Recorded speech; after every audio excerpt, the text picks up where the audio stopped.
하나님 말씀 봅니다. 골로새서 1장 29절 한 절 보겠습니다. 신약성경 골로새서 1장 29절 한 절 보겠습니다. 같이 읽겠습니다. 이를 위하여 나도 내 속에서 능력으로 역사하시는 이의 역사를 따라 힘을 다하여 수고하노라. 아멘. 예, 우리 지난주에 은혜로 칭의를 얻은 신자가 성화를 이루는 과정에서 자신의 의지와 통제력이라고 하는 이런 어떤 그 타고난 어떤 힘과 성실함과 열심 이런 것을 통해서 성화를 이루려고 하는 위험에 대해서 살펴보았습니다. 하나님은 신자가 자신의 의지를 통해 자신의 의지와 능력을 통해 성화를 이루려고 할 때 자신의 통제력을 벗어난 어떤 실패를 통해서 내가 지금까지 내 힘으로 내 능력으로 성화를 이루려고 했다라고 하는 사실을 깨닫게 하십니다. 그리고 그런 속에서 신자는 구원받기 전이나 후나 육은 여전히 무익하다라고 하는 것을 깨닫게 되고 그리고 자아가 죽어야 한다라고 하는 것을 깨닫게 됩니다. 그런 것은 굉장히 고통스럽고 힘든 일이 될 수 있습니다. 그런데 그것은 신자를 괴롭히기 위함이 아니라 스스로 힘으로 거룩에 도달할 수 있다라고 하는 자아에 대한 환상을 깨뜨리기 위해서 그런 과정을 통과하게 하시는 것입니다. 그래서 여러분들이 오늘 이제 이 말씀을 듣고 지난주에 했던 것은 제가 그 게시판에 올려놓은 글 중에 야복강가의 야곱 이야기 있죠. 그 얘기랑 같이 읽으시면 훨씬 더 이제 이게 뭘 말하는지를 알 수 있게 됩니다.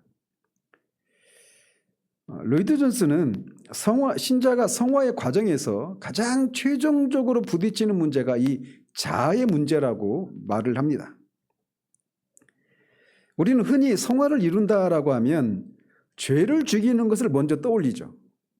우리는 죄를 죽이고 실제적인 거룩을 이루어 가야 합니다. 그런데 문제는 죄를 짓게 하는 공장의 역할을 하는 것이 자아예요. 그래서 이 죄를 어떻게 죽여야 되는가, 이 문제보다 더 근본적인 문제는 자아를 어떻게 부인하느냐 또는 자아를 어떻게 죽이느냐, 이 문제인 겁니다. 근데 여러분이 한번 돌아보십시오. 여러분의 신앙생활 가운데서 이런 문제에 대한 이 가르침을 거의 듣지 못하는 시대가 우리 시대입니다. 어떻게 해야 되느냐 또는 무엇을 하지 말아야 되느냐, 이런 얘기들은 많이는 아니라 하더라도 이런 얘기는 흔히 들을 수 있지만 그 무엇인가 하는 것의 원천에 대한 얘기를 하는 경우들은 많이 없어요. 제가 요한복음 강의하면서도 육의 무익함에 대해서 말씀을 전하면서도 말씀드렸지만 우리 시대는 이런 것들이 굉장히 듣기가 쉽지 않은 그런 시대입니다.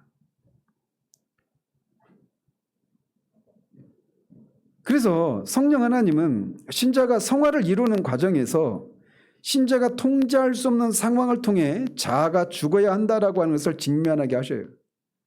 그러니까 이거를 보여주시기 전까지는 내가 내 힘으로 이 성화를 이루려고 한 시도를 해왔구나라고 하는 것을 알 수가 없습니다. 성령께서 깨닫게 하시기 전까지는 몰라요.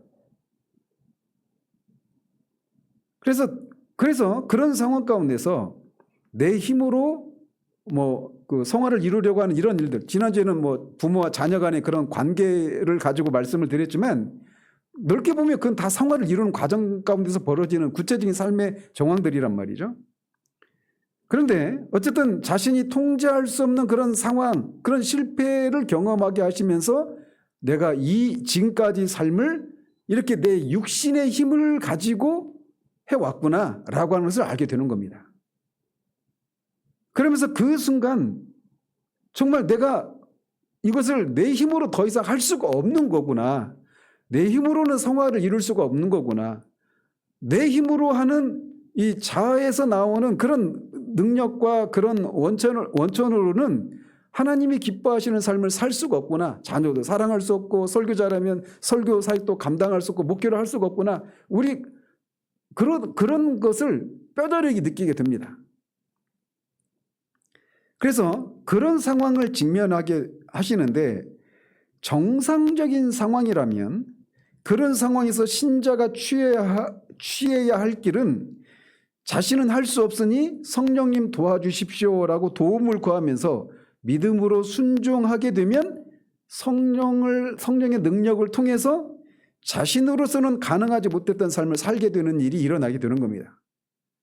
이게 정상적인 그런 과정이에요. 그러니까 육의 무익함을 깨닫고 나는 할 수 없구나라고 하면서 멈추는 것이 아니라 그런 사실에 기반해서 성령의 능력을 힘입어서 믿음으로 순종의 발걸음을 뗄 때 나는 할 수 없는 그 삶을 살아낼 수 있게 되는 일이 일어나는 거예요. 그 일을 위해서 그 육의 무익함을 깨닫게 하는 겁니다. 내가 내 힘으로 이런 일을 해왔구나라고 하는 것을 깨닫고 절망하게 만드시는 목적이 바로 궁극적으로는 그 지점에 도달하도록 하기 위해서 깨닫게 되는 거란 말이에요. 그런데 바로 그 지점, 육의 무익함을 깨달았을 때 빠질 위험이 있다는 거예요. 오늘 그거를 다루려고 하는 겁니다. 그래서 그 과정에서 자신이 아무것도 할 수 없다는 사실에만 머물러서 무기력에 빠지는 경우가 있습니다. 왜냐하면 그 육의 무익함을 깨닫게 되는 순간 어떤 일들이 막 진행이 되느냐면 전에는 인식하지 못했지만 이런 체험을 하는 경우에 자신이 행하려고 하는 모든 것들 속에서 자아가 도사리고 있다라고 하는 것을 보기 시작하는 거예요. 그러니까 이거를 보기 전까지는 내가 내 힘으로 육으로 자아에서 나오는 것으로 행하려고 했다는 것을 몰라요. 근데 그거를 딱 보여주시는 순간 모든 것들 속에서 그런 것들을 보는 겁니다. 마치 레위기 15장에 유추병과 관련된 규례에 대한 얘기가 나오잖아요. 거기서 그 유출병에 걸린 여인이 앉은 자리, 만진 물건, 누운 자리, 이 모든 것들이 다 부정이에요.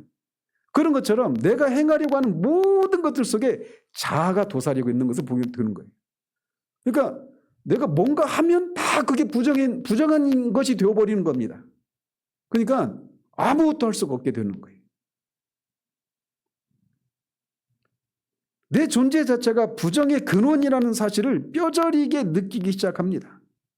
그래서 선을 행하려고 하는 일, 선한 일을 하려고 하는 동기조차도 그것을 해내는 나를 인정받고자 하는 그런 것이 도사리고 있는 것을 보게 되는 거예요. 그러니까 못하는 겁니다. 하려고 하면 그게 나오니까. 그리고 그런 것을 해내는 해내는 자기 만족, 그리고 영적인 교만이 깔려 있는 것을 보게 돼요. 그래서 무엇을 해도 죄뿐이다라고 하는 인식에 사로잡히게 되는 겁니다. 이런 깨달음이 그리스도의 은혜로 연결되지 못하고 자아의 무능력에만 머무게 되면 신자는 아무것도 할 수 없는 상태에 빠지게 됩니다. 그러니까 도자기로 가득 찬 이 곳에 들어간 꼭지리가 움직이면 막 다 그냥 여기저기 깨지는 것처럼 내가 행하려고 하는 그 모든 것 속에 부패한 이 자아가 도사리고 있는 것을 보게 되니까 옴짝달싹 못하게 되는 그런 무기력증에 빠지게 되는 겁니다. 내가 움직이는 것 자체가 부정함을 확산시키는 것이다라고 하는 공포에 직면해요. 물론 어떤 사람은 하나님은 아까 말씀드린 것처럼 그런 자아의 무익함, 육의 무익함을 발견하고 자아의 무능력을 직면한 다음에 성령의 능력을 힘입어서 그런 자신의 그 무능력을 정직하게 고백하고 이런 나를 도와달라고 그 도움을 구하고 성령의 능력을 힘입어서 순종의 길로 곧장 가는 경우도 있습니다. 근데 주님이 맹인을 고치실 때 어떤 경우에는 2번 안수를 통해서 고치시는 경우 있죠. 그래서 한 번 안수하니까 뭐 나무 같은 것들이 걸어가는 것이 보입니다. 이렇게 하고 나중에 한 번 더 하니까 선명하게 사물이 보였던 것처럼 이 과정도 하나님이 전적으로 성화의 사역에 있어서 전적으로 주권자가 성령이시기 때문에 천편일률적으로 모든 사람을 다 다루지 않습니다. 그리고 똑같은 사람이라 하더라도 상황에 따라서 주권적으로 다루시기 때문에 어떤 뭐 정해진 어떤 그런 순서나 법칙 이런 게 없어요. 근데 어쨌든 정상적이라면 그렇게 믿음으로 자의 무능력과 육의 부패함, 무익함 이것을 본 다음에는 그렇게 성령을 의지해서 믿음의 길로 순종의 길로 나가게 되는 거예요. 그런데 말씀드린 것처럼 어떤 경우에는 이런 자의 무익함에만 초점을 맞추면서 내가 행하려고 하는 모든 것들이 다 오염되고 부패되었다라고 하는 것 때문에 무기력증이 빠지는 경우도 있단 말이에요. 그런 무기력함 속에서 흔히 하는 실수가 바로 이미 이루어진 사실을 이루어 달라고 기도하는 겁니다. 뭘 기도할까요? 내 모든 것들 속에 부패한 자아가 도사리고 있다라고 해서 막 보게 될 때 그 사람이 뭘 기도할까요? 한번 합리적으로 한번 생각해 보십시오. 제 경험인데 저는 그때 자아를 죽여달라고 하는 이 기도가 저희 기도 제목이었습니다.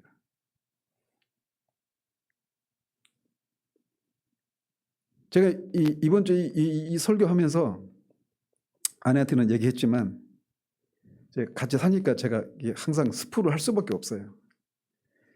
근데 이제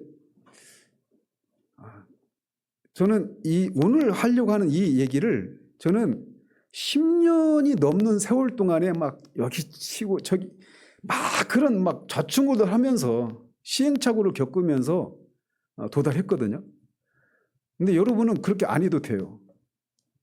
그러면서 하나님이 여러분들을 사랑하시는구나. 이 생각을 제가 하게 됐어요. 어쨌든 제가 이런 육의 무익함, 자아의 무능력, 이 모든 것들을 다 오염시키는 그 막 샘물같이 더러운 그 샘물의 그 원천이 오염되어 있는 이런 것을 보게 되면서 제 기도 제목은 제발 저를 죽여달라고 하는 기도였어요. 하나님 응답하셨을까요? 응답 안 하셨어요. 지금까지. 왜 그럴까요? 이미 죽었기 때문입니다. 그런 기도는 절대로 응답되지 않습니다. 로마서 6장 6절에서 말하는 것처럼 우리가 알거니와 우리의 옛사람이 자아입니다. 우리 옛사람이 예수와 함께 십자가에 못 박힌 것은 예수 그리스도를 믿고 구원받은 신자는 예수 그리스도와 함께 이미 그 옛 자아가 옛사람이 못 박혀 죽었습니다. 이게 우리의 법정적인 지위예요. 이미 이루어진 일이란 말이에요. 우리가 예수 그리스도를 믿을 때. 근데 이거를 실존적으로 경험적으로 경험하게 될 때 마치 내 자아가 아직 죽지 않은 것처럼 생각하는 거예요. 근데 죽은 거예요.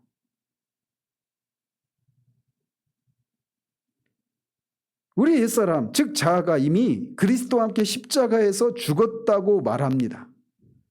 이 시제는 완료 시제예요. 이미 끝난 일입니다.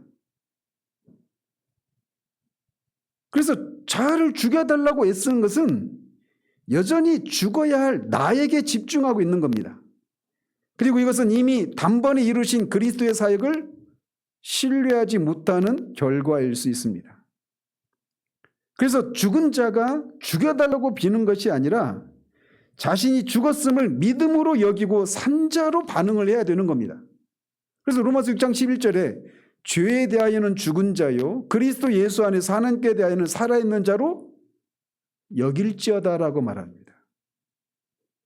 그러니까 실상은 내가 자아가 죽지 않은 것 같고 모든 것을 행하려고 하는 것들에 그 부패한 자아가 계속 관여하고 있는 것을 보기 때문에 내 자아가 죽지 않은 것처럼 옛사람이 죽지 않은 것처럼 여겨지지만 진짜 그리스도 안에서 이미 우리 옛사람이 죽었다라는 거예요. 십자가에서 이미 다 처리된 일입니다.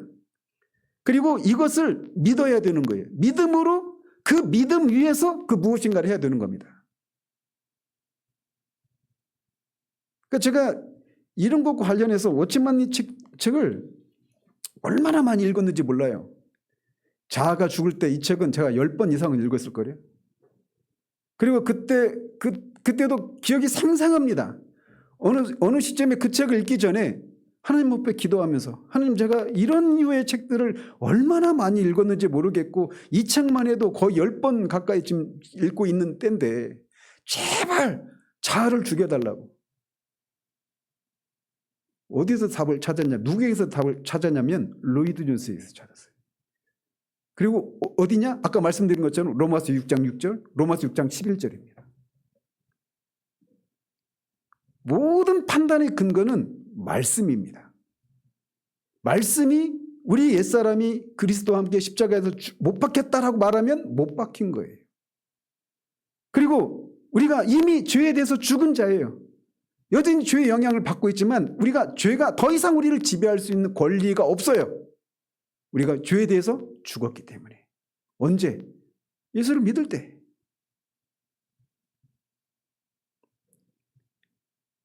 그래서 이 무기력에 빠진 신자는 자신의 그런 부패한 그런 동기가 아닌 완벽한 동기가 생길 때까지 기다리려고 합니다. 그렇지만 자아는 결코 이 땅에서 완벽하게 깨끗해지지 않습니다. 성화가, 엄청난 성화가 이루어진 그 신자의 상태에도 여전히 부패한 것들이 있어요. 나중에 하려고 했는데 이 부패한 신자가, 부패한 것들로 흠과 점과 티가 주름 잡힌 것이 있는 신자가 하나님이 기뻐하시는 그런 성화의 열매를 맺혀드릴 수 있을까요? 있을 것 같기도 하고 없을 것 같기도 그러죠. 결론적으로 말씀드리면 신자는 완전하신 하나님이 받으실 수 있는 선을 행할 수 있습니다. 신자로서는 할 수 없어요. 그러나 할 수 있어요. 왜 그러느냐? 우리가 예수 그리스도를 믿으면 하나님은 우리를 그리스도를 통해서 보십니다. 그때부터. 그래서 우리 존재를, 그리스도 안에서 우리 존재를 받으셔요. 그리고 그 존재를 먼저 받으시고 우리를 받으신, 사랑으로 우리를 받으신, 하나님의 자녀로 받아들인 우리가 행하는 행위도 하나님이 받으십니다. 이를 계획주의 신학자들은 이중 수용이라고 말을 해요. 두플렉스 억셉티오라고 하는 이런 용어인데, 라틴어로. 그래서 먼저는 우리 행위를, 그리스도 안에서 우리 존재를 받으시고 그리스도 안에서 우리 행위를 받으십니다. 이것은 마치 아이들이 막 그림을, 어린 아이들이, 우리 지성이 저는 잘 기억이 없는데 가위질도 잘 못하고 뭐 그림도 잘 못 그리고 막 그랬대요, 어렸을 때. 근데 애들이 막 삐뚤빼뚤하고 막 이런 그림을 그려도 부모들은 어때요? 잘 그렸다, 이렇게 그런 막 칭찬하고 막 그렇게 하잖아요. 대부분 그렇잖아요. 그죠? 근데 왜 그러냐면 아이를 사랑하고 아이를 받아들였기 때문에 그 아이가 행하는 그 부족한 어떤 이런 것들도 사랑으로 받아들이는 겁니다. 이게 계획주의자들이 말하는 이중 수용이라고 말을 해요. 이게 존재를 먼저 받으셨고 받아들이는 존재가 행하는 행위를 받으시는 겁니다. 그리고 거기에 또 하나, 그리스도께서 우리의 부족한 섬김을 온전한 것으로 중보하시는 일을 하십니다. 그리고 또 하나, 그 일을 행할 때 성령께서 우리를 그 일을 행할 수 있도록 소원함을 두시고 그 일을 행할 수 있는 능력을 주셔요.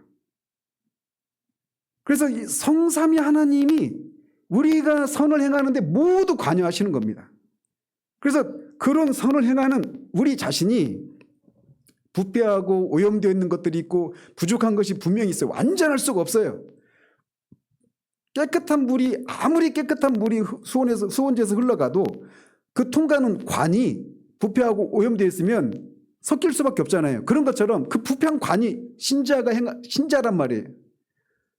그런데 그 하나님께서는 우리 존재를 받으시고 행위를 받으시는, 그리스도는 그 부족한 섬김을 중보하시고 또 성령께서는 그것을 행하고자 하는 소원함을 불러일으키고 그것을 행할 수 있는 힘을, 능력을 주시는 것을 통해서 우리의 부족한 섬김을 하나님이 받으시는 겁니다.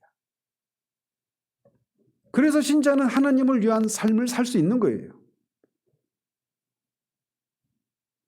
그래서 동기가 100% 순수하지 않더라도 나는 죽었고 내 안에 그리스도가 사신다는 약속을 의지하면서 지금 우리에게 하나님이 하라고 하시는 일들을, 선한 일들을 실행에 옮기는 겁니다.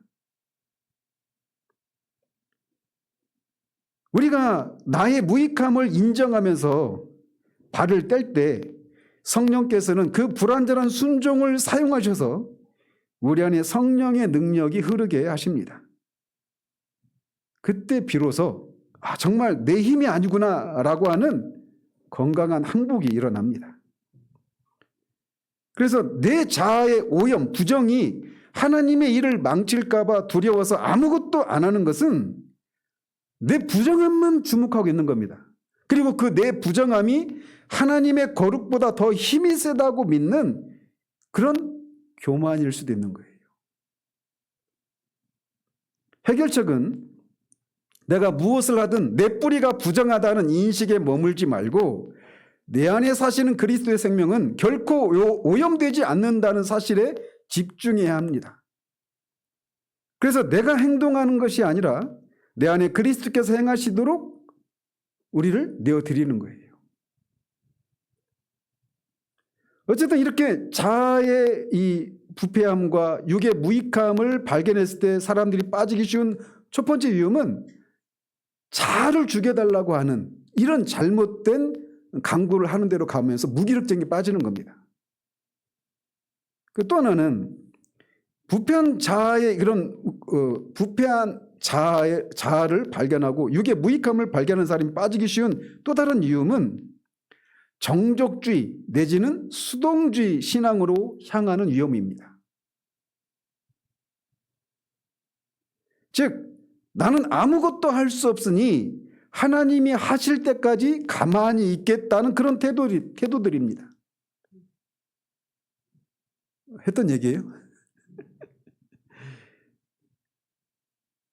정적주의 핵심이 뭐냐면 자기 부정의 극대화와 아무것도 하지 않는 데서 오는 수동적인 평온입니다.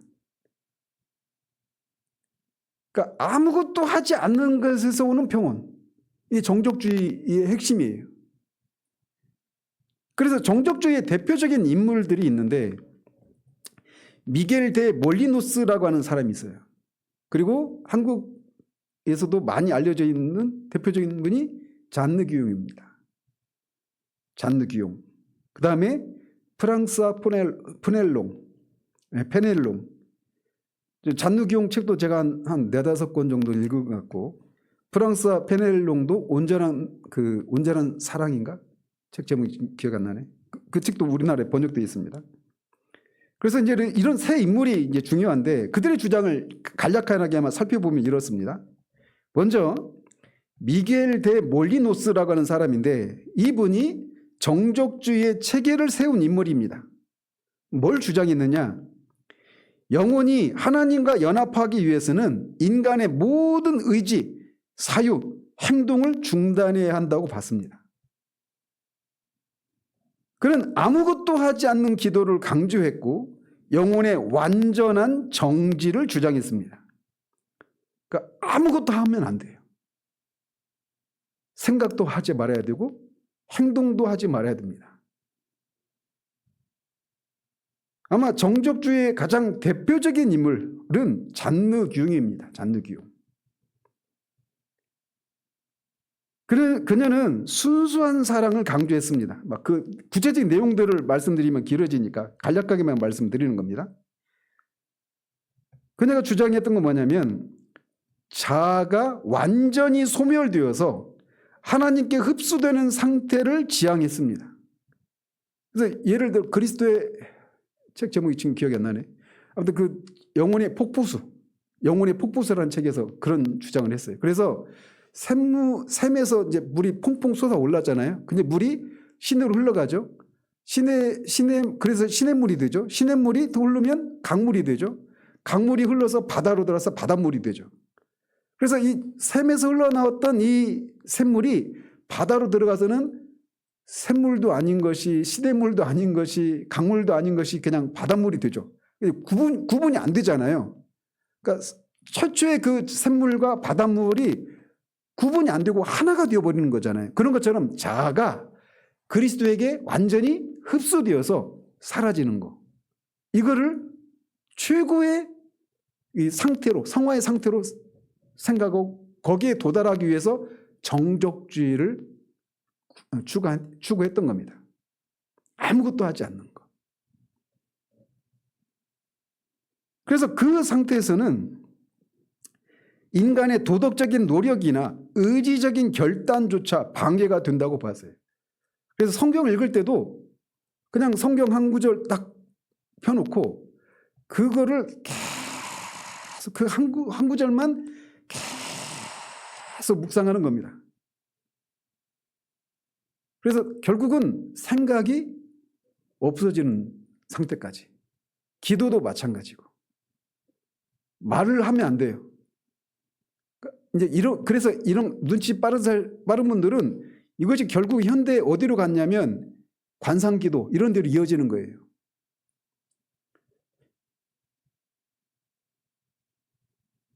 그리고 이 잔누기ung을 이제 동시대 그 동시대 사람 주교로 제가 기억하는데 그 프랑스와 페넬롱이라고 하는 사람이 있는데 그는 잔누기ung보다는 좀 더 온건하고 세련된 방식의 정적주의를 설파한 인물입니다.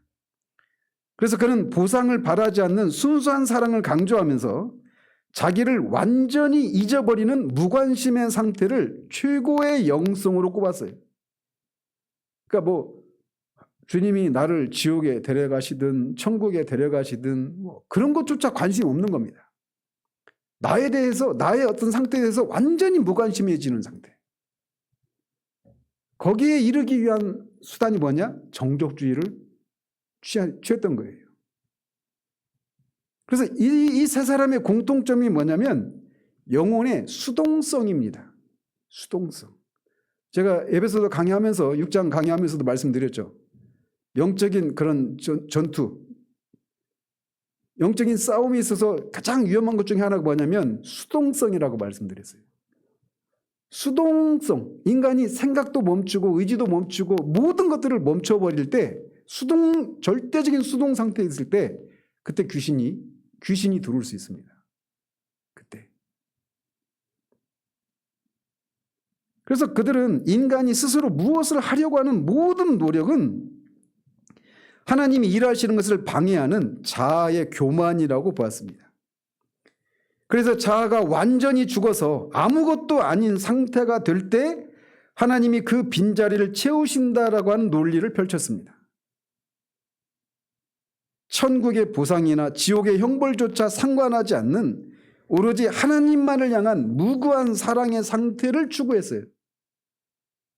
그래서 이들의 신앙이 굉장히 위험해요. 근데 역설적이게도 이 사람들은 누구보다도 거룩해지기를 원해서 그 길을 따라갔던 겁니다. 성화의 과정에서 자아의 부패함을 뼈저리게 느끼다 보니까 자아를 통제하는 유일한 방법은 자아를 아예 정지시키는 것뿐이다라고 하는 결론에 도달한 거예요.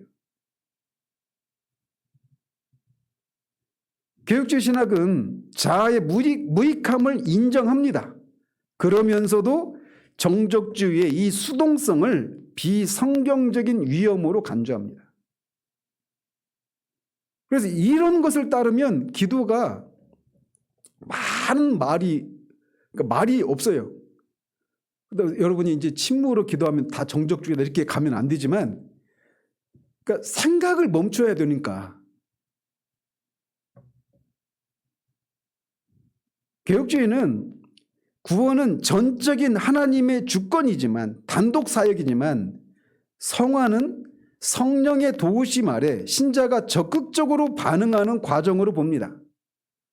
그래서 빌립보서 2장 12절에서도 두렵고 떨림으로 너희 구원을 이루라 라고 말해요.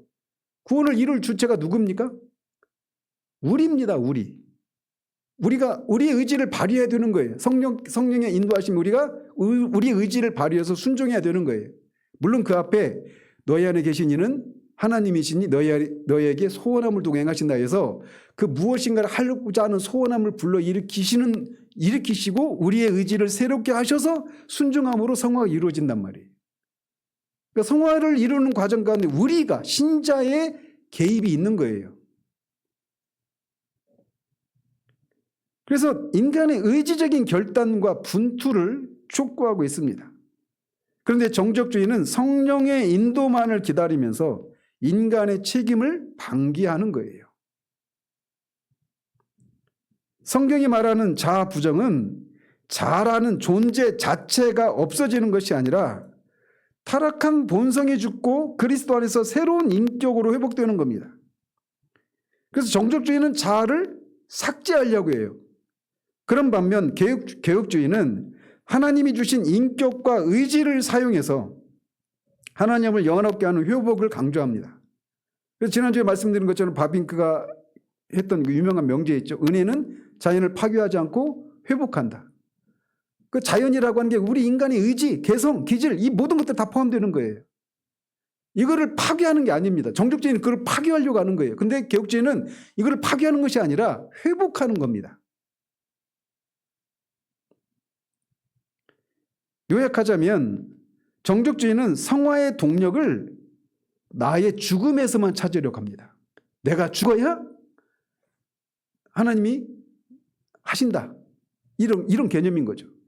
그래서 성화의 동력을 나의 죽음에서만 찾으려고 하다가 그리스도 안에서의 새 삶을 놓친 케이스라고 할 수가 있습니다. 개혁주의 성화로는 나는 죽었으나 내 안에 그리스도께서 사신다. 라고 한 이 고백 속에서 그리스도가 주시는 힘으로 피 흘리기까지 죄와 싸우는 역동적인 전진을 가르칩니다.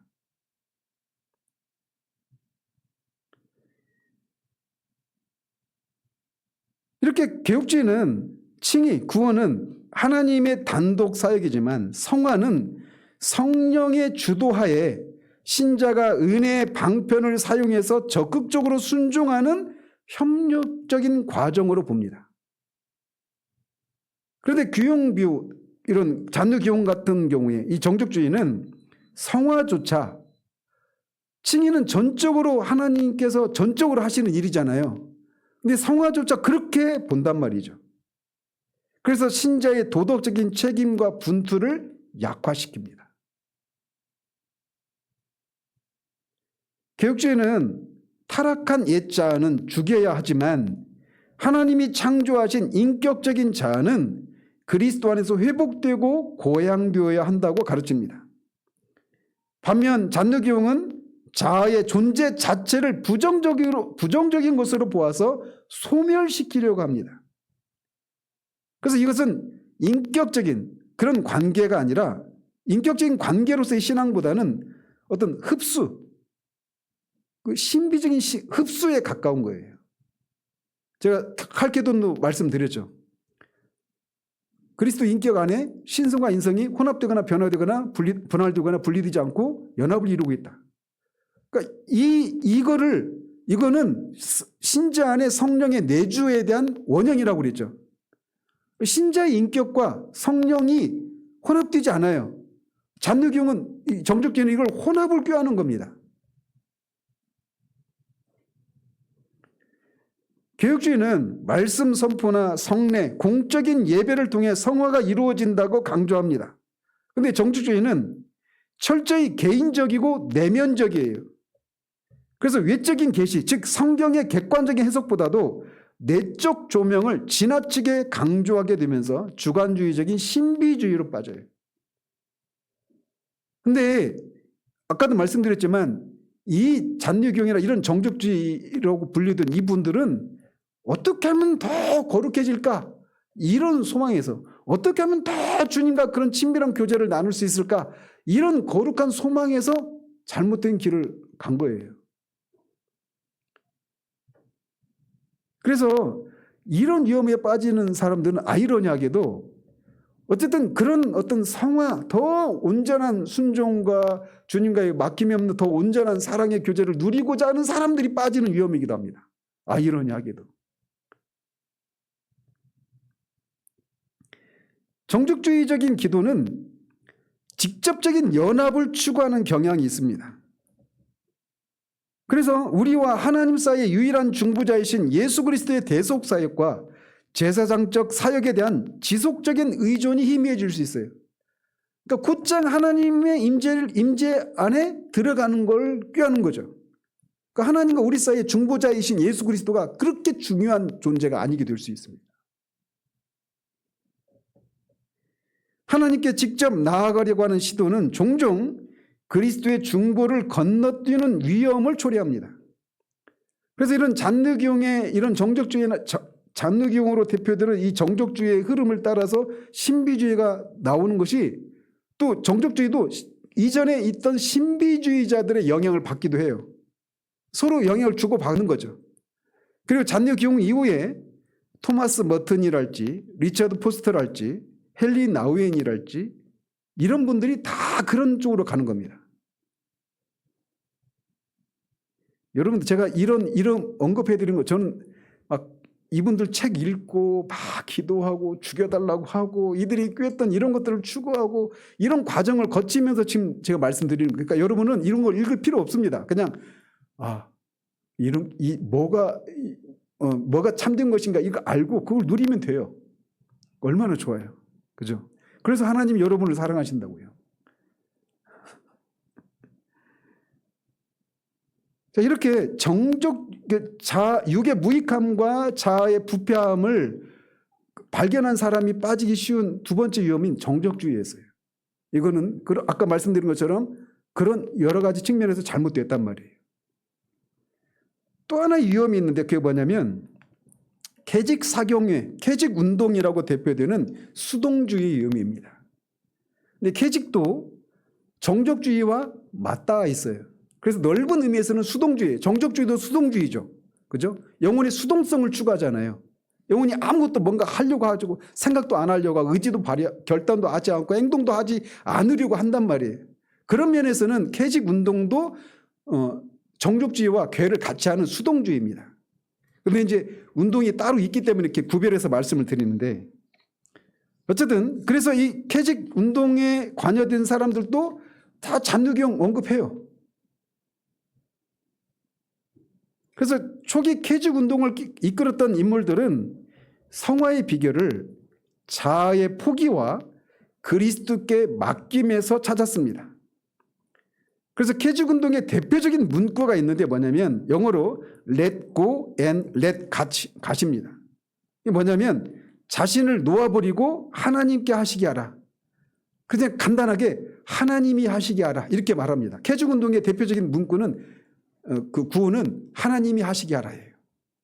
나는 물러나고 나는 비켜드리고. 대표적인 사람이 있는데 한나 휘톨 스미스라고 하는 분입니다. 여자분인데 그분의 책 그리스도인의 행복한 삶은 캐직 운동의 교과서와 같은 책입니다. 뭐라고 말했냐? 당신은 아무것도 할 필요가 없다. 단지 당신 자신을 주님의 손에 맡기기만 하면 된다. 주님이 당신을 위해 싸우실 것이며 당신은 그저 그분의 승리를 구경하기만 하면 된다. 어떤 뉘앙스인지 아시겠죠? 그리고 이런 캐직의 신학 체계를 세운 인물이 있는데 이반 홉킨스예요. 그분은 성화를 자아의 억제가 아닌 성령에 의한 대치로 봤습니다. 그러니까 자아를 성령께서 대체하는 거예요. 뭐라고 말을 했냐? 우리는 죄의 유혹에 맞서 싸우는 것이 아니라 우리가 그리스도 안에 거하기만 하면 그리스도께서 우리 대신 그 유혹을 처리하신다. 핵심은 그리스도 안에 거하는 상태를 계속 유지하는 겁니다. 내가. 대표적인 인물이 앤드류 머레이, 제시 펠 루이스, 동양에서는 워치만 리 이런 분들이에요. 워치만 리 하니까 귀가 번쩍하죠. 우리나라에도 이런 것을 추구하는 사람이 있어요. 뭐 유명한 분은 아닌데 전철근 목사라고 하는 분. 그러니까 이분들이 우리가 그냥 냉소적으로 보기만 하지 말아야 될 이유가 말씀드린 것처럼 어떻게 하면 더 성화를 이룰 수 있을까? 어떻게 하면 죄를 이길 수 있을까? 어떻게 하면 하나님을 기쁘시게 하는 삶을 온전히 살아낼 수 있을까? 어떻게 하면 하나님과 더 친밀한 교제를 나눌 수 있을까? 이런 소망에서 이런 길을 찾았던 거예요. 그래서 이들의 논리는 이래요. 나는 무능하다. 고로 나는 아무것도 하지 않는다. 그러면 하나님이 내 안에서 모든 것을 하신다. 이런 흐름입니다. 이 캐죽운동이 19세기, 그러니까 1800년대 후반 영국과 미국에서 폭발적인 반응을 얻게 되는데 그 이유는 당시 기독교인들이 겪던 영적 갈증과 피로감 때문이었습니다. 당시 많은 신자가 자신의 의지와 노력으로 거룩해지려 노력하다가 반복되는 실패로 영적인 침체에 빠져 있었어요. 그러니까 저도 그 전에 다니던 교회에서 막 죄 죽임의 교리 막 이런 거 하면서 죄를 죽이려고 막 일을 쓰고 하는데 실패하고 계속해서 그 자아의 그런 부패함과 이런 거 막 보면 볼수록 더 보이니까 그런 속에서 이런 얘기들은 정말 정답처럼 느껴집니다. 그래서 그런 침체에 빠져 있는 사람에게 당신이 노력할 필요가 없다. 당신이 실패한 이유는 당신의 힘으로 그런 일을 하려고 하니까 그래. 여기까지는 맞죠. 똑같죠. 근데 여기서 성령의 능력을 힘입어서 우리가 순종함으로 그 성화를 이루어야 되는데 이게 우리의 역할을 멈춰버리는 거예요. 그래서 점진적이고 고통스러운 성화의 과정보다는 어떤 특별한 헌신이나 믿음의 결단 한 번으로 죄의 권세에서 즉각 해방될 수 있다. 그래서 그들이 말하는 그게 뭐냐면 higher life라고 하는 거예요. 더 높은 삶, 승리하는 삶. 많이 들어보셨죠? 이런 표현들. 그러니까 자아가 완전히 죽게 되는 어떤 한 체험을 통해서 영적으로 점프하는 겁니다. 도약하는 거예요. 여기서 뭐가 나올까요? 완전주의 성화론이 나오는 거예요. 세컨드 블레싱, 제2의 축복. 여기 다 연결되는 겁니다. 그래서 잔류교용, 프랑스 베넬롱, 워치만니, 제시펠 루이스, 존 웨슬리 다 연결되어 있어요. 현대에 들어와서 토마스 머튼, 리차드 폴스터, 또 헨리 나우엔, 또 우리나라 LA 무슨 어떤 교회 김영봉 목사님인가? 그분도 굉장히 이런 쪽으로 유명하고 우리나라의 본사는 온누리교회입니다. 온누리교회에서 다 이분들의 책들이 다 온누리교회에서 나왔어요. 도란노 출판사에서. 책을 읽을 때 조심해야 돼요. 그분들은 출판하고 이런 측면의 위험이 있으니까 잘 읽으십시오. 이런 내용 안 씁니다. 그 쓰면 책 팔릴까요? 저는 이런 것들을 책을 통해서 좀 어쨌든 다 거쳐왔어요.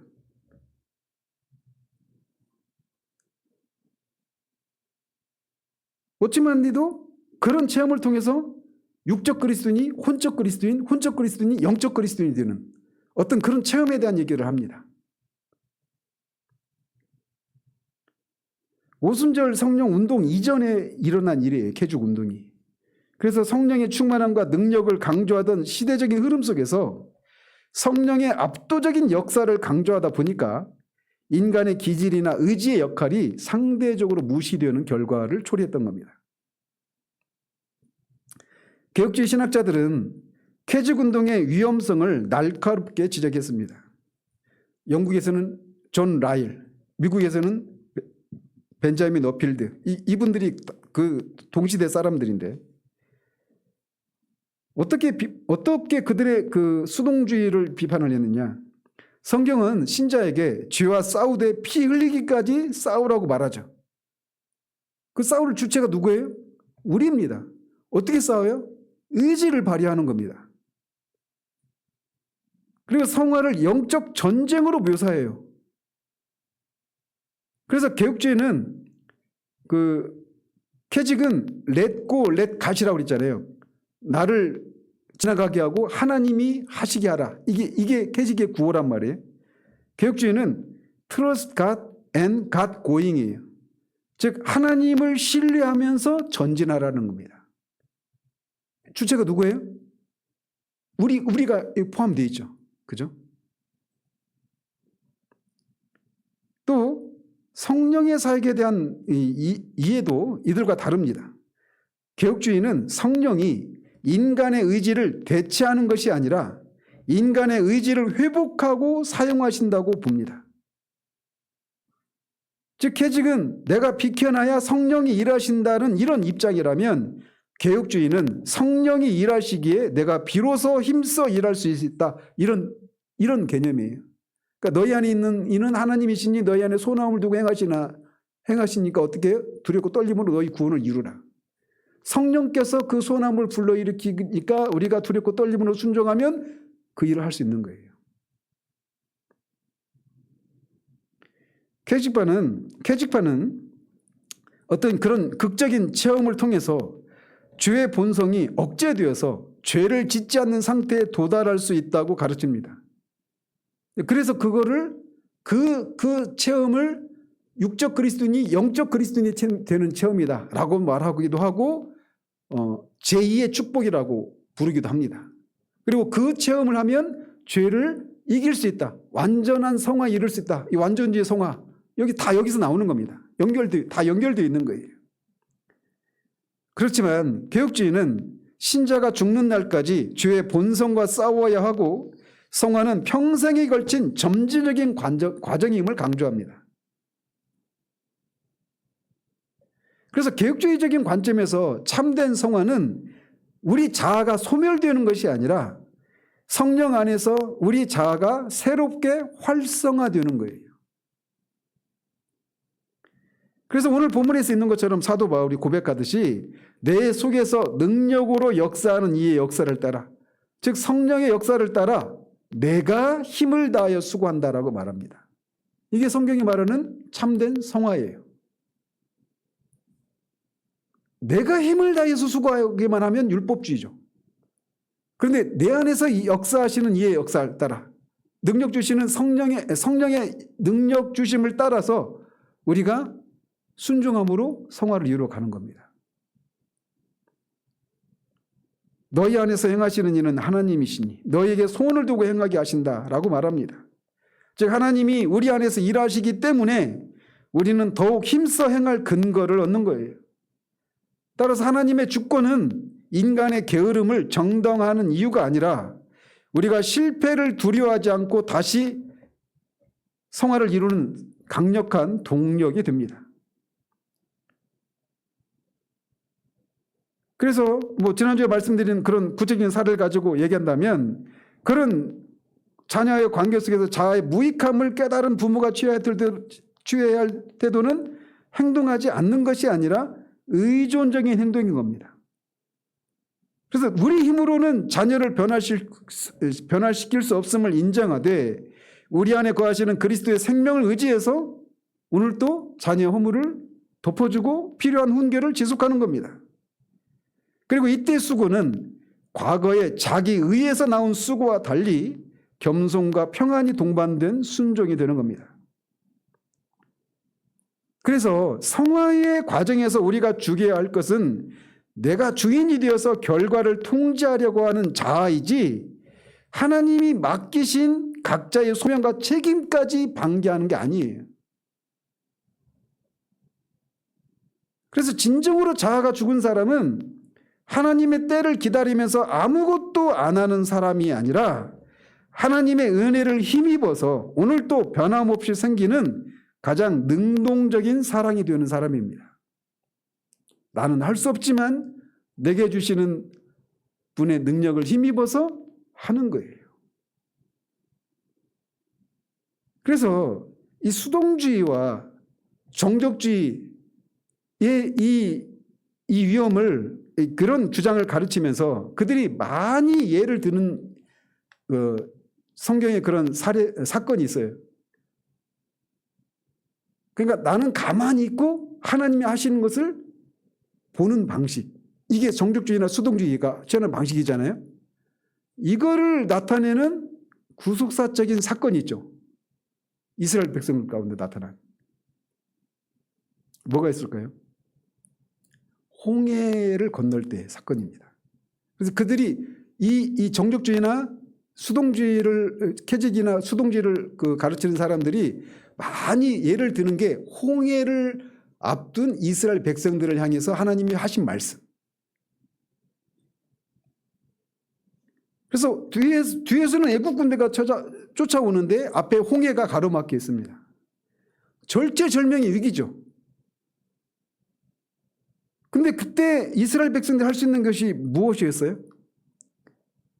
아무것도 할 수 없죠. 바다를 건너갈 수 있겠습니까? 애국 군대를 맞서서 싸울 수 있겠습니까? 그때 하나님이 뭐라고 말씀하셨느냐? 너희는 가만히 서서 여호와께서 행하시는 구원을 보라고 말씀하십니다. 근데 이 홍해를 건넌 이 사건은 구원의 서정에서 흔히 칭의와 중생을 상징하는 사건으로 해석을 합니다. 그래서 구원의 시작에 있어서 인간의 공로나 노력은 0%지만 오직 하나님의 전권적인 역사만이 존재합니다.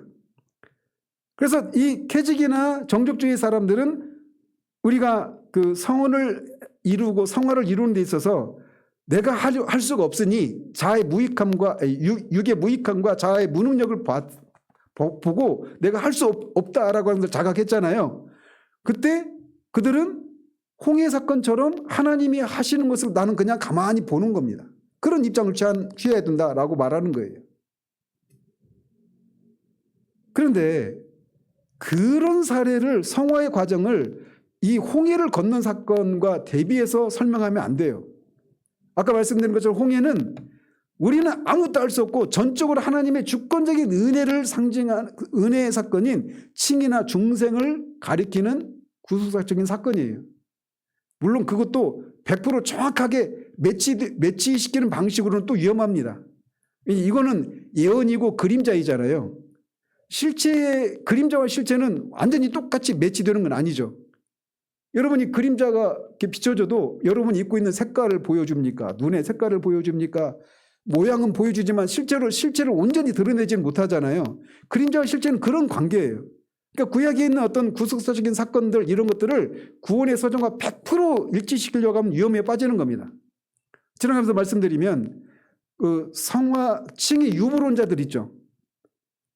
칭의 유불론자들이 우리가 예수 그리스도를 믿고 의롭다움을 받는데 그 최종적인 칭의는 그 마지막 심판 때에 우리에게 주어지는 것이다. 그때까지 유보되었다. 그래서 구원받은 사람도 그 의를 잃어버릴 수 있다. 그러니까 깨어서 경성해야 된다. 이렇게 가르치잖아요. 근데 그들이 가르치는 예를 이 사건을 가지고 설명을 해요.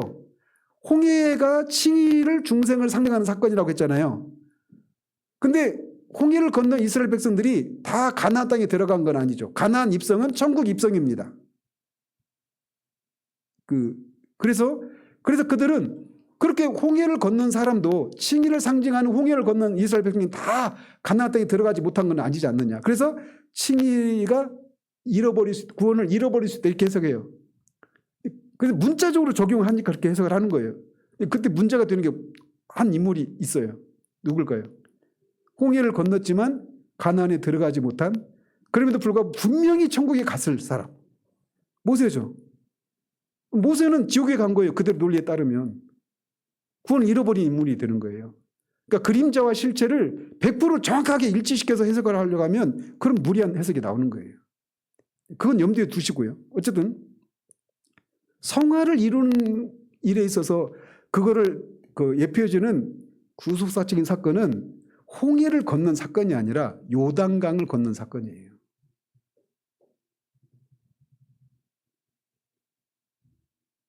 그래서 요단을 건널 때 홍해 때처럼 하나님이 먼저 물을 갈라놓지 않으시죠. 여전히 물이 막 범실됩니다. 대신 제사장들이 언약궤를 어깨에 메고 여전히 범람하고 있는 강물에 발을 내디뎠을 때 그 순간 물줄기가 끊기죠. 이것이 바로 성화의 원리입니다. 성화는 자아가 죽기를 기다리며 정지해 있는 상태가 아니라 이미 그리스도와 함께 죽고 살아난 자로서 새롭게 된 의지를 사용해서 믿음의 발을 내딛는 순종의 과정인 겁니다. 자아가 죽는 이 체험의 단계는 칭의가 아니라 성화의 단계에서 겪는 거란 말이에요. 그렇기 때문에 이 수동주의자들이 말하는 것처럼 홍해 사건을 적용해서 우리가 자아가 그렇게 우리는 가만히 있고 하나님이 대신 하시게 하도록 가만히 있어야 된다. 그래야 성화가 이루어진다. 이런 가르침은 잘못된 적용이란 말이에요. 아시겠죠?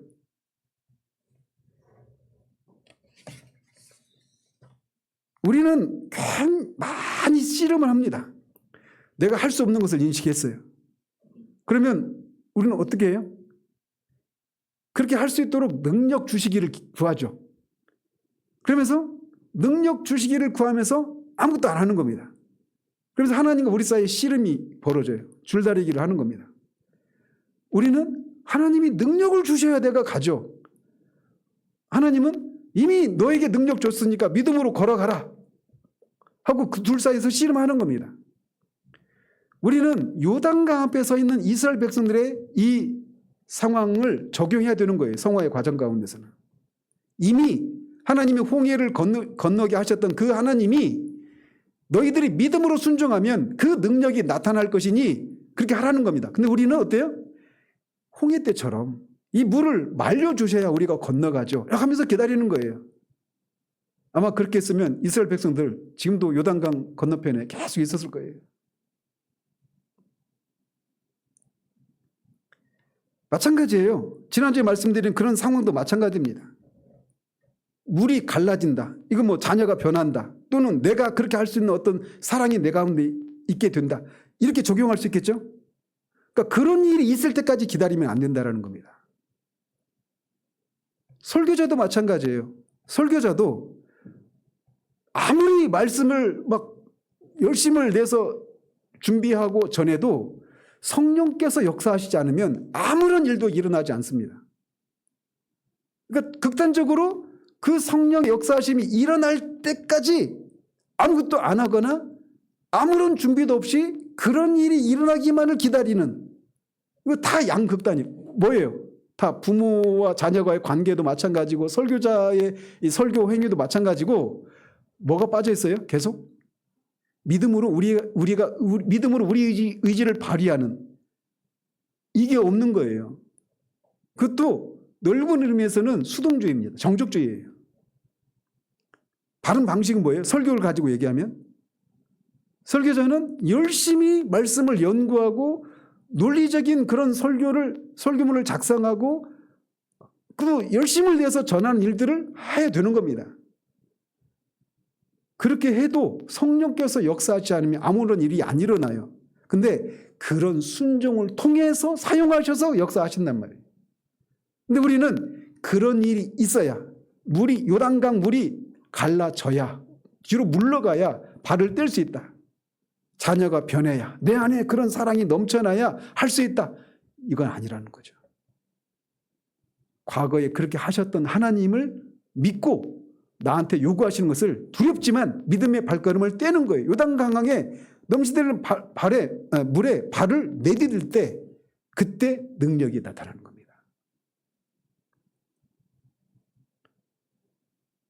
결국 성화는 나의 무익함을 발견했기 때문에 내 안에 사시는 그리스도의 능력을 신뢰하면서 의지적으로 행동하는 거예요.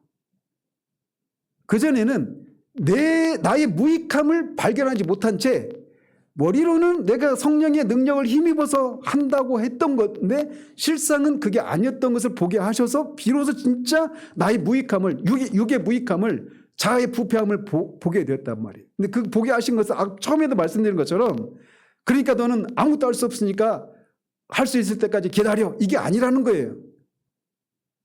그런 우리 안에 그리스도가 사신다라는 겁니다. 그래서 내 안에 사시는 그리스도의 능력을 신뢰하면서 의지적으로 행동하는 거예요. 거기에 능력이 나타나는 겁니다. 이미 죽은 자가 다시 죽기를 바라는 그런 모순에서 벗어나서 그리스도와 연합한 자로서 주어지는 권능을 사용해서 오늘 나에게 맡겨진 책임을 다하는 겁니다. 우리가 믿음으로 발을 내딛는 그 짧은 순간 우리의 순종은 하나님의 전능하심과 맞닿게 됩니다. 성화는 가만히 서서 구경하는 관람석이 아니라 물이 갈라질 것을 믿고 진흙탕에 발을 담그는 거룩한 모험의 현장입니다. 그래서 자아 부인을 그 성경은 말하는데 칼빈은 기독교 강요에서 성도의 삶의 핵심을 두 가지로 얘기합니다. 십자가에서 자기를 부인하고 부활의 생명을 행하는 거예요. 그래서 그리스도의 이 구속사역에서 십자가의 죽으심과 부활 이게 핵심이지 않습니까? 신자의 삶 역시 마찬가지예요. 내 자아가 십자가에 못 박히고 그렇기 때문에 그런 나를 부인하고 부활의 새 생명을 행하는 거예요. 성령의 능력을 힘입어서 행하는 거예요. 그래서 그리스도의 구속사역과 신자의 성화를 이루는 삶이 맞닿아 있는 겁니다. 십자가와 부활. 이 신앙의 핵심이에요, 이게. 그래서 성도의 삶의 핵심을 십자가를 지는 자기 부인과 부활의 생명으로 행하는 삶 이렇게 정의를 해요. 그런데 여기서 자기를 부인해야 한다 할 때 그 대상은 우리 존재 자체가 아니라 죄로 오염된 지성과 의지를 말합니다. 우리가 흔히 나를 죽여달라고 기도할 때 그것은 내 인격이 사라지는 무화를 의미해서는 안 됩니다. 칼빈에 따르면 자기 부인은 우리는 우리 자신의 것이 아니라 하나님의 것임을 인정하는 철저한 주권의 고백이에요. 그러니까 무슨 말씀이냐? 결국 내가 내 스스로 내 삶을 통제하고 내가 무엇인가를 하려고 했잖아요. 주인이 누구예요? 나잖아요. 근데 자기 부인은 그 소유권이 나의 소유권이 내가 아니라 주님의 것이라는 겁니다. 소유권이 이해한 게 문제인 거예요. 자아 부인의 문제는. 칼빈은 칭의와 성화와의 이 조화를 이중은혜로 설명을 합니다. 이중은혜가 뭐냐면 이 이중은혜의 원리는 우리가 왜 수동주의에 빠지지 않아도 되는지를 설명합니다. 이게 뭐냐면 우리가 그리스도와 연합을 하는 순간 어떻게 연합이 돼요? 우리가 그리스도와? 우리가 믿으면 그리스도를 믿으면 우리가 그리스도와 연합이 되어지는 겁니다. 연합이 되는 순간 우리에게는 어떤 일이 일어나요? 우리가 칭이 되고 성화가 동시에 우리에게 주어지는 겁니다. 그러니까 그리스도가 이루신 그 모든 일들은 믿음으로 그리스도와 연합을 하는 방식을 통해 우리에게 주어지는 거예요. 그래서 그리스도와 연합해서 우리가 거듭나고 의롭게 되고 양자가 되고 성화가 되고 영화롭게 되는 거예요. 그리스도 연합이 없는 성화, 오늘날 이게 굉장히 많거든요. 성화를 얘기하면서 그리스도와 연합을 얘기하지 않으면 그거는 참된 성화가 아니에요. 어쨌든 우리가 믿음으로 그리스도를 믿어서 그리스도와 연합을 하는 순간 우리는 칭의와 성화라는 선물을 동시에 받습니다. 그래서 성화는 내가 자아를 쥐어짜서 거룩을 만들어내는 고행이 아니에요. 우리는 많은 경우 그렇게 생각합니다. 근데 그게 아니에요. 그건 뭐냐? 이미 그리스도와 연합되었기 때문에 그분의 생명이 내 안에 흘러들어와 내 본성을 새롭게 하는 과정이 성화예요. 그러니까 내 안에 있는 그리스도의 생명이 흘러나오는 것이 성화란 말이에요. 그렇기 때문에 자아가 드러나서 고통스러울 때 우리는 나는 죽어야 해라면서 자신을 학대하는 대신 내 안에 이미 와 계신 그리스도의 생명이 내 의지를 다스려 주시기를 구하는 역동적인 의존으로 순종으로 나아가야 하는 겁니다. 그러니까 우리는 이거를 내가 실제로 내 눈앞에서는 그 요단강 물이 지금 물러나지 않고 있잖아요. 그리고 하나님의 능력도 그 물러나지 않는 것을 통해서 하나님의 능력이 아직 안 나타나는 것으로 보이잖아요. 그러니까 그것을 보여달라고 우리는 구한단 말이에요. 물러가는 것을 통해 하나님의 능력이 임했다는 것을 보여주면 내가 가겠다, 이런 입장이란 말이에요. 근데 그게 아니라는 겁니다. 이미 우리 안에 그리스도의 생명이 들어와 계시다라는 거예요. 그것을 믿고 믿음으로 발을 뗄 때 물이 물러가는 그런 일이 일어난단 말이에요. 또 바빙크도 말씀드린 것처럼 은혜는, 외우세요, 은혜는 자연을 파괴하지 않고 회복한다. 정죽주의자들은, 수동주의자들은 자아를 은혜의 방해물로 보아서 제거하려고 했어요. 그렇지만 개혁주의는 은혜가 들어와서 병든 자아를 고쳐서 본래의 건강한 자아로 회복시킨다고 보는 겁니다. 그래서 이 원리를 성화에 적용하면 성화는 지극히 자연스러운 과정이 되는 거예요.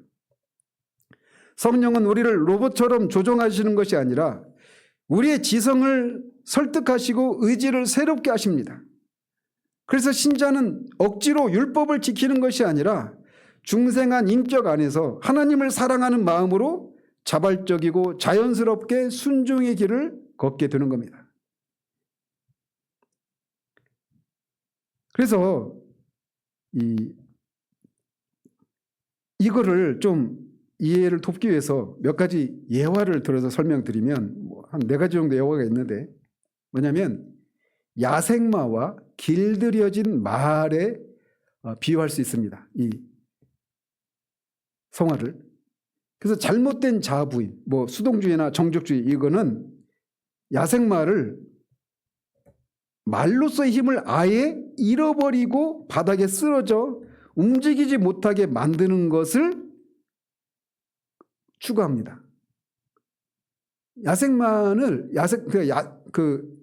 정적주의는 야생마를 아예 그냥 말이 날뛰지 못하도록 그냥 바닥에 쓰러뜨려 버리는 이런 걸 추구한단 말이에요, 비유적으로 말씀드리면. 그런데 성경적인 자아 부인은 뭐냐? 야생마의 거친 고집은 죽이고 야생마의 강력한 힘은 주인의 통제 아래 두는 방식입니다. 구별이 되시죠?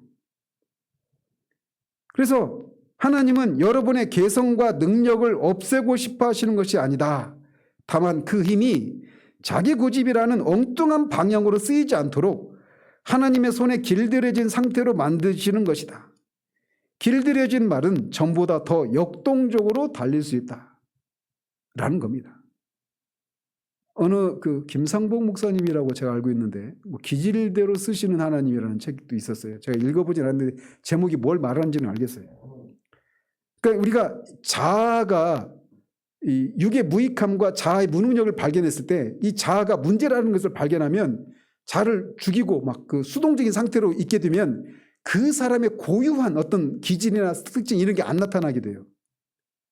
근데 하나님은 그런 것을 훈련시키셔서 바른 방향으로 순종을 할 수 있도록 이끌시는 거예요. 그래서 기질대로 쓰는 겁니다.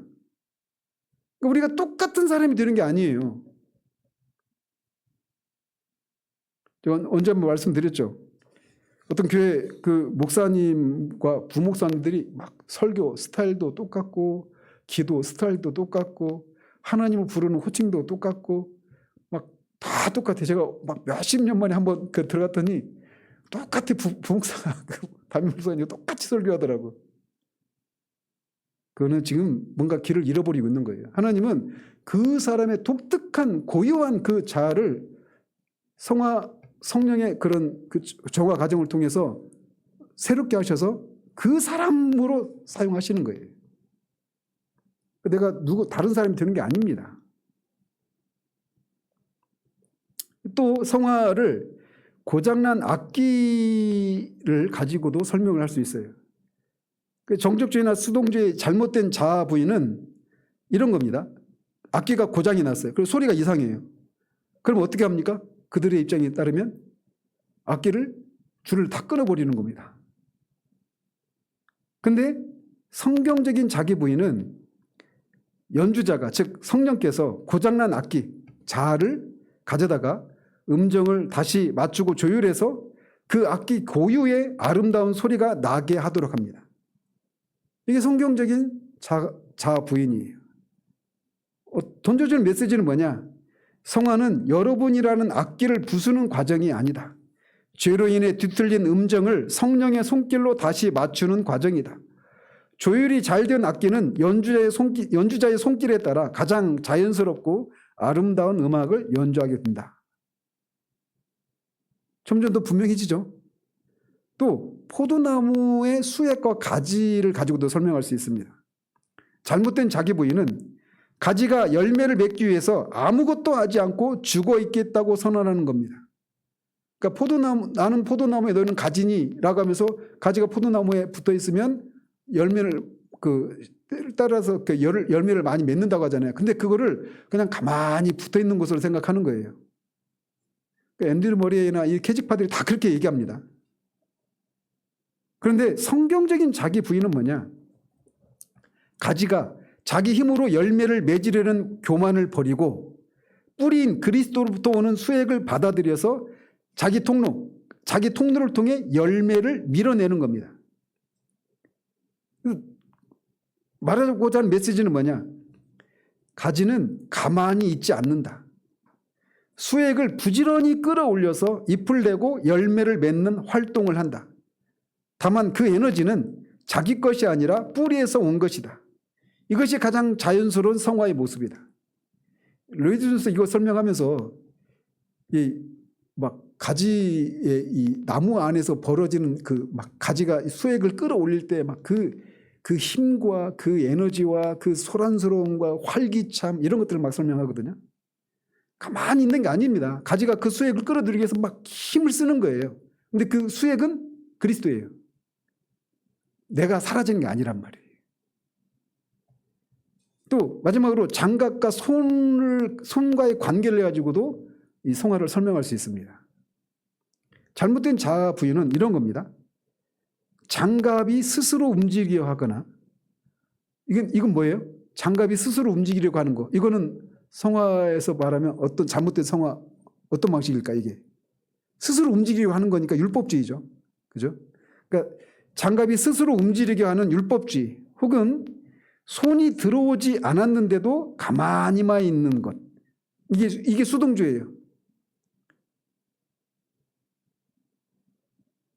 근데 성경적인 자아 부인은 장갑과 손의 관계를 이렇게 해석을 하는 겁니다. 장갑은 뭐예요? 자아죠, 자아. 장갑이 자신의 빈 공간을 인정하고, 그러니까 자신의 이 육의 무익함을 인정하는 겁니다. 자아의 무능력을 인정하는 거예요. 그리고 손을 받아들여. 손은 성령입니다. 그래서 손이 움직이는 대로 함께 움직이는 거예요. 그래서 이렇게 메시지를 정리할 수 있습니다. 장갑 혼자서는 아무것도 할 수 없지만 손이 들어오면 장갑은 손의 모양대로 정교하게 움직인다. 이때 움직이는 것은 손입니까? 장갑입니까? 둘 다죠. 그죠? 여러분 함정에 빠졌어요. 정신 바짝 차려야 됩니다. 하나님은 여러분이라는 장갑 안에 들어오셔서 여러분과 함께 일하시기를 원하신다는 겁니다. 그래서 자아를 부인한다라고 하는 것은 내가 사라지는 것이 아니라 내 인생의 운전대를 주님께 넘겨드리는 것입니다. 주님이 운전하시기 시작할 때 비로소 여러분의 인생이라는 자동차는 가장 안전하고 힘차게 달릴 수 있습니다. 따라서 우리가 어떤 실패를 통해서 육의 무익함과 자아의 부패함을 발견했다면 내가 할 수 없는 것 때문에 손이 들어왔는데 장갑은 내가 스스로 할 수 없기 때문에 나는 아무것도 못해 하면서 가만히 있는 수동주의 방식이 아니라 손이 상징하는 성령께서 우리 안에서 능력 주시는 것을 따라서 손과 함께 장갑인 우리가 움직이는 거예요.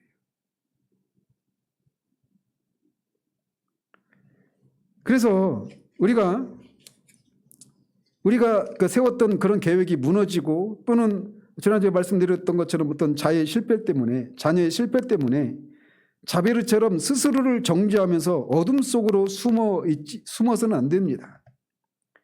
또 무기력하게 하나님만 탓하면서 어떤 변화가 요단강이 마른 물러서는 것 같은 어떤 자녀의 변화나 상황의 변화만을 기다려서는 안 돼요. 또 그런 일을 행할 수 있는 내 안에 어떤 내가 감지할 수 있는 능력이 임하는 것을 기다려서도 안 됩니다. 이미 우리 안에는 그리스도께서 계십니다. 그래서 우리가 우리의 실패를 정직하게 고백을 하고 그게 상대 사람이라면 사람에게도 그런 것을 정직하게 고백하고 우리의 그런 실패를 정직하게 고백하고 다시 시작해야 됩니다. 우리가 그런 무너짐의 경험을 하는 것은 끝이 아니에요. 그것은 내 힘으로 쌓아 올린 바벨탑이 무너지고 하나님의 은혜로 지어지는 새 성전이 시작되는 거룩한 기공식입니다. 지난주에 말씀드렸죠. 우리의 자아라고 하는 궁전이 무너져야 하나님의 왕궁이 건설된다고. 그 일이 같이 이루어지는 겁니다. 내가 그리스도와 함께 십자가에 못 박혔나니 그런즉 이제는 내가 사는 것이 아니요 오직 내 안에 그리스도께서 사시는 것이다. 우리 자아는 그리스도와 함께 십자가에 이미 못 박혔습니다. 그렇기 때문에 이제는 내가 사는 것이 아니라 오직 내 안에 그리스도께서 사셔요.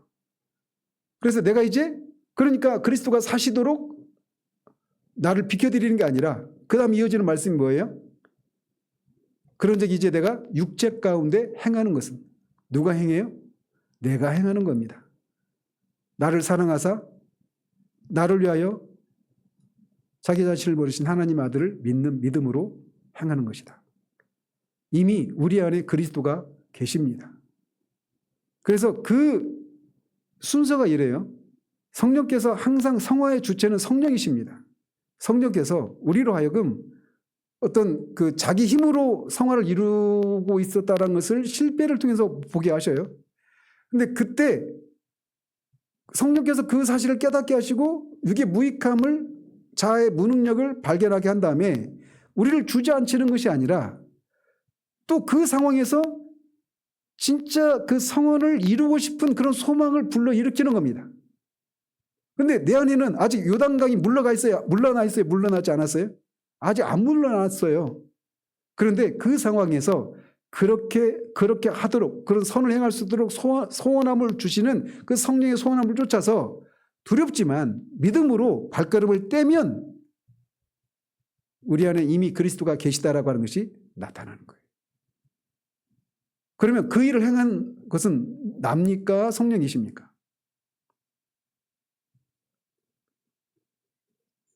성령이시죠. 왜? 내가 분명히 동원됐죠. 내가 동원됐다는 표현은 그런데 내가 의지를 발휘해서 순종했죠. 그런데 그렇게 하고자 하는 소원을 주신 분도 성령이시고 할 수 있는 능력을 주시는 분도 성령이셔요. 그래서 나는 내가 했지만 누가복음 17장에서 고백하고 있는 것처럼 무익한 종이 고백하는 것처럼 나는 내가 모든 일을 다 행한 후에 나는 마땅히 할 일을 했을 뿐입니다. 나는 여전히 무익한 종입니다. 라고 하는 고백을 하게 되는 거예요. 그래서 내가 나를 통해서 하셨지만 사도 바울이 고린도전서 15장에서 말하고 있는 것처럼 내가 다른 사도들보다 많은 일들을 했지만 그것은 내가 아니라 내 안에 계신 은혜라 이렇게 얘기하잖아요. 그 모든 일들이 나를 통해서 하시지만 그래서 성화의 열매는 신자의 순종이라고 하는 것을 통하지 않는 성화의 열매는 없어요. 근데 신자의 순종이라고 하는 것을 통해서 성화의 열매가 맺혀지지만 그 일을 행하고자 하는 소원함과 그 일을 행할 수 있는 능력을 주시는 분은 성령이시기 때문에 나는 모든 일을 행한 후에 나는 다만 하나님의 은혜로 이것을 했노라라고 모든 영광을 하나님께 돌려드리는 거예요. 그런 과정을 통해서 우리도 모르게 내가 이전에는 살 수 없었던 삶들을 살아내고 있는 나를 보는 겁니다. 이것이 성화를 이루는 방식이에요. 어떤 육의 무익함과 자아의 무능력을 발견했을 때 빠지기 쉬운 이미 자아가 죽었는데 자아를 죽여달라고 하는 이런 잘못, 또는 정적주의나 수동주의 위험, 이런 것들 우리가 경계를 하고 성경이 말하는 대로 그런 성화를 이루어드리는 그런 우리들 되기를 바랍니다. 기도하겠습니다.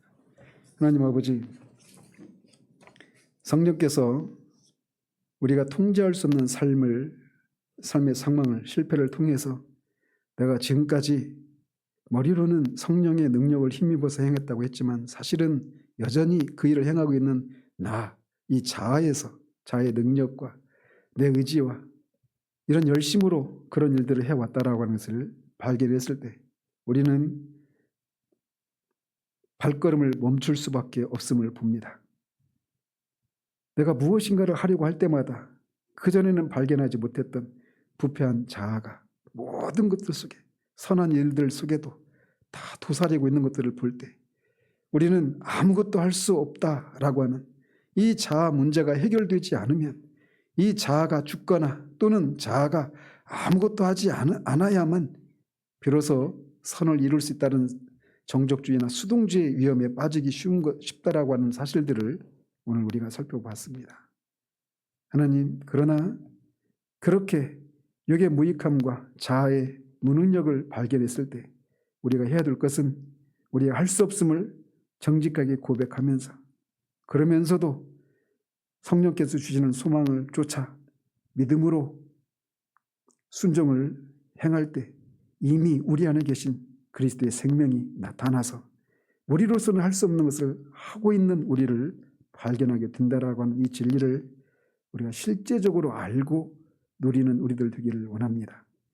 우리가 누리는 자유는 아무것도 하지 않는 데서 오는 자유함이 아니라 실패해도 여전히 그리스도 안에서 우리를 여전히 하나님이 사랑하시고 우리의 섬김이 부족하고 많은 오염이 섞여 있지만 우리가 하나님을 사랑하고 하나님의 영광을 위해서 하나님이 주신 소망을 쫓아 하나님이 주신 능력을 힘입어 그 일을 행하기 때문에 하나님이 그 모든 것들을 기뻐 받으신다라고 하는 것, 우리가 어떤 사람으로 드러나더라도 우리를 향한 하나님의 판단이, 하나님의 사랑이 변하지 않는다라고 하는 그 사실에서 오는 자유임을 우리가 알고 육의 무익함과 자아의 부패함을 발견했을 때 아무것도 하지 않는 것이 아니라 믿음으로 우리가 그렇게 순종의 발걸음을 떼므로 우리 안에 이미 계신 그리스도의 생명이 나타나는 그런 삶을 살아내는 우리들 되기를 원합니다. 정말 진짜를 살아내기를 소원합니다. 예수 그리스도 이름으로 기도합니다. 아멘.